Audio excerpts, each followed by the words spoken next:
നിങ്ങൾ ജോലി കഴിഞ്ഞിട്ട് എന്താ അത്ര വൈകിയത്? ഇന്ന് സാലറി കിട്ടിയ ദിവസല്ലേ, വരുന്ന വഴിക്ക് ഞാൻ കല്യാണം ഒന്നിട്ട് കേറി. ഈ രമേശ് ചേട്ടൻ്റെ ഒരു കാര്യം, നിങ്ങൾ എന്തിനാ അനങ്ങിയാലും എനിക്ക് ഡ്രസ്സ് മേടിച്ചേരണേ?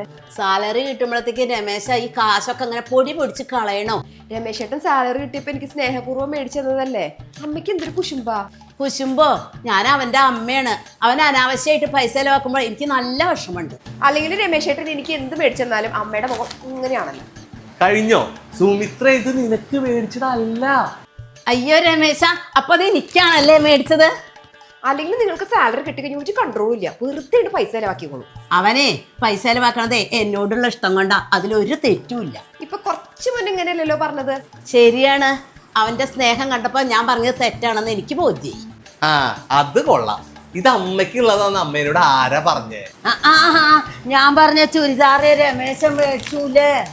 ഇത് അമ്മമ്മയ്ക്ക് എവിടെ ചുരിദാർ ഇട്ട് ടൂറ് പോണെന്ന് പറഞ്ഞപ്പോ ഞാൻ മേടിച്ചതാ. ഈ വയസ്സാ കാലത്താണ് അമ്മമ്മയുടെ ഒരു ചുരിദാറിട്ട് നടക്കല്. നിനക്ക് പ്രാന്താടാ രമേശ.